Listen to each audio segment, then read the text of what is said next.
Welcome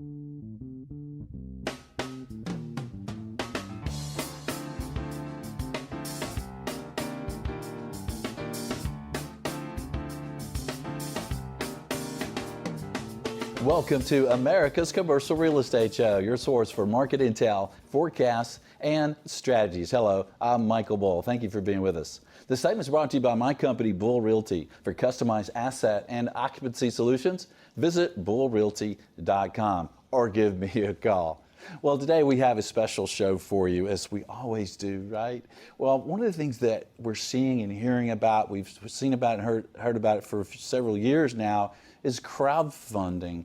But I talked to a lot of developers and investors, and they've shied away from it, really haven't done it. And so it's been interesting to see this industry evolve. Well, what I have for you today is a very successful crowdfunding company and the co-founder there, and then a developer that's been a very respected developer, has been in business forever, that's actually done some crowdfunding deals. And so we tell you what it's really like to be involved in crowdfunding. Please welcome my guest. First, it's Darren Powderly. He's co-founder with CrowdStreet, and he's joining us on Skype. Darren, thanks for being with us.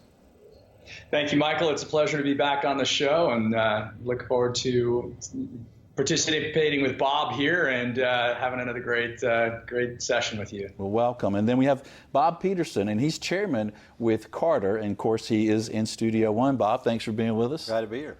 And like I said in the opening, I think it's awesome to have you on the show, Bob, because you've actually done some crowdfunding, and I'm sure with you guys, with your stature in the community, you didn't have to. I mean, you have plenty of equity. You have plenty of equity, institutional and private equity partners that want to invest with you guys. So just as a start, if you will, why did you try crowdfunding? What tempted you to do it? Well, to be frank, the first project we did in crowdfunding with CrowdStreet was a little over a year ago, and we had been looking at crowdfunding for a good while, and we had talked to a number of crowdfund companies. We were a little suspicious about how it might go, and so we chose a small project. We chose a project that we already had financed, and so if things did not work out, that we were still already underway and ready to go. So for us, it was somewhat of an experiment. But what ended up happening is it was a very good experience. The process was smooth and it was fun, and so we're currently doing our second one.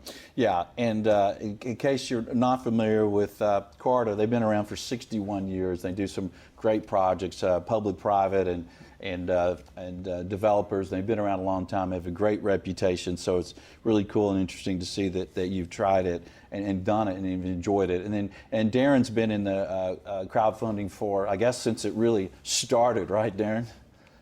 Yeah, that's right, Michael. We started in 2012 and came up with the concept in 2012, just simply thinking that online real estate investing made sense. We do call it crowdfunding. There was the Jobs Act bill of 2012, which was the spark. And so it's important to go back to, why did this all of a sudden take off about 6-7 years ago? And the reason is because of a national federal law that changed called the Jobs Act, which enabled solicitation and advertising of private offerings, number one, and number two, it enabled online investing in private offerings. And so that was a big legal change that enabled us to democratize real estate investing as we know it. And we launched the company in 2014. We immediately had some success. We raised $1.6 million on our very first deal. It took us about 3 weeks to do that, all online. And since then, we've raised almost $1 billion through our online portal at CrowdStreet.com. But more importantly is sort of why is it so successful? And I think simply put is that American investors want to invest in real estate. Many of your listeners are professionals in the space. They make a living in real estate, or they understand the benefits of investing in real estate. And we're just really proud to be able to give them another vehicle, another way to do that, which is the online way. So, great traction, great adoption from individual investors, and that's really our audience, is we serve individual investors, and there's other ways for them to do that. But this trend, I think, is really a benefit to individual investors throughout the United States, and working with groups like Bob and Carter is just a perfect example of the type of opportunities that we want to introduce individual investors to. And it's nice, and it gives the everyday investor the opportunity to invest with a sponsor that has the experience and track record of Carter.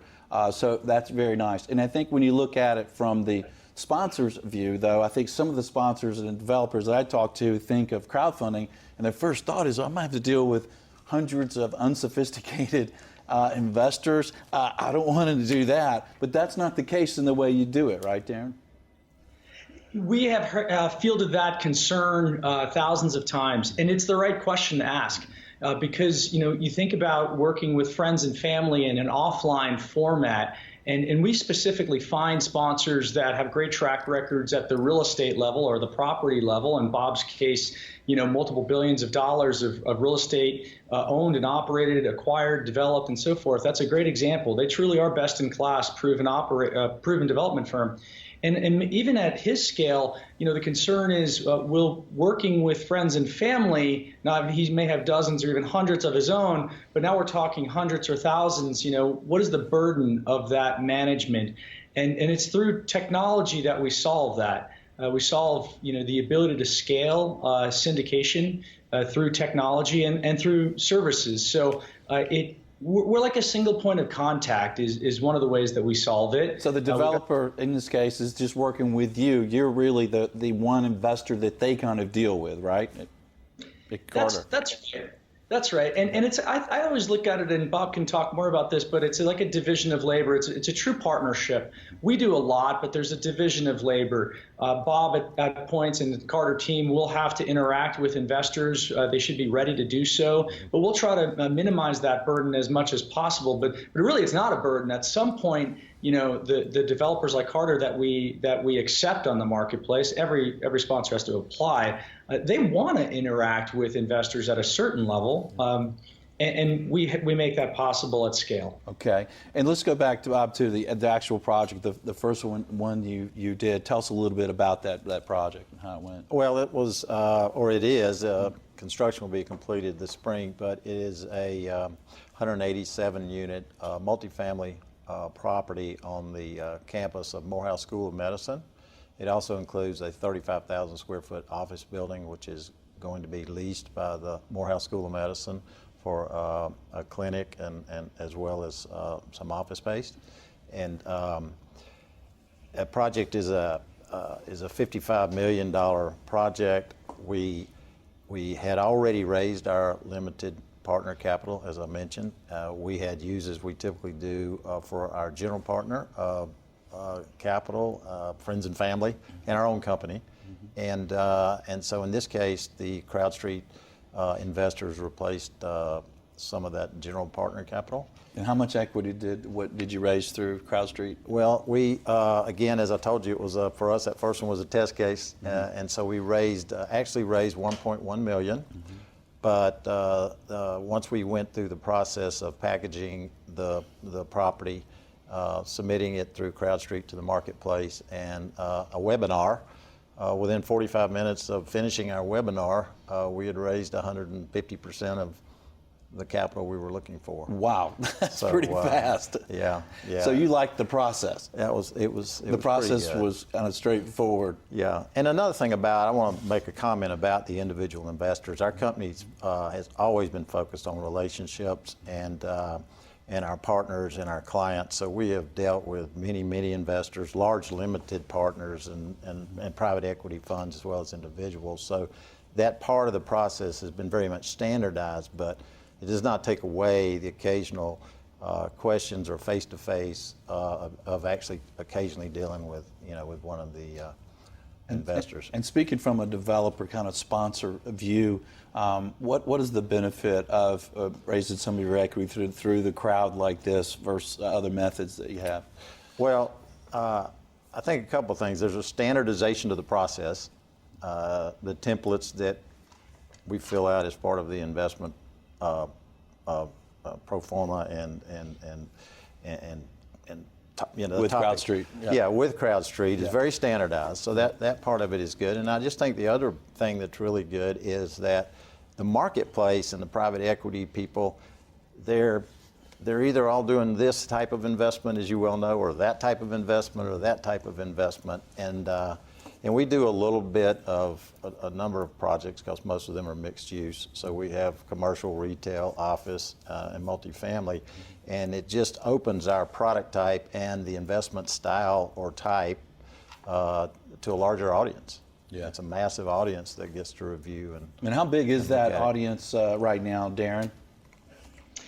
We have 73,000 individual investors that are participating in the CrowdStreet marketplace all around the United States. Our target market is sort of the mass affluent and accredited investor target. We do have some family offices, but it's primarily individual investors that understand the value of real estate investing, have had some success in their careers so far, and are interested in partnering and kind of being the limited partner, with a group like Carter. And I was just going to sort of, in addition to what Bob said, why do sponsors like Carter, come to CrowdStreet, or actually just forget CrowdStreet for a second. Why are they interested in syndication with friends and family versus institutional JV equity?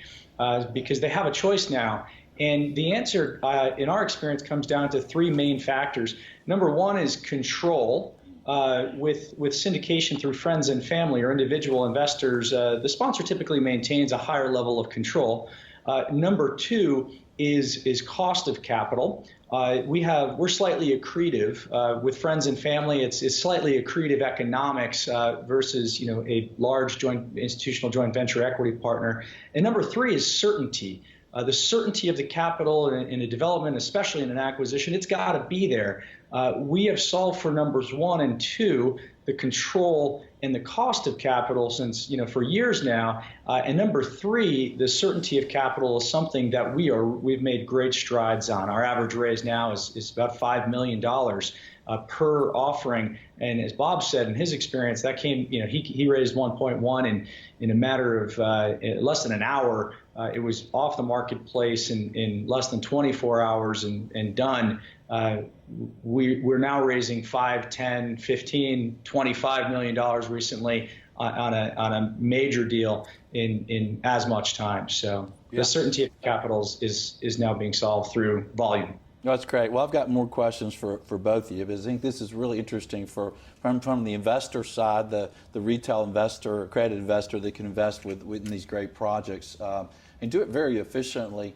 And also kind of some more questions on the developer and sponsor side of some of the challenges and some of the benefits. We're going to take a short break, so stay with us. We'll have more right after this quick break. I'm Michael Bull. This is America's Commercial Real Estate Show.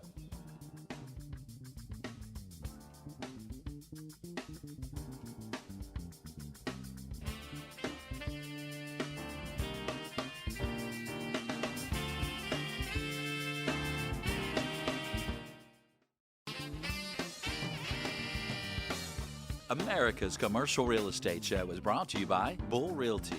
For customized asset and occupancy solutions, visit bullrealty.com. Commercial Agent Success Strategies. Incredible training for commercial agents. Visit commercialagentsuccess.com.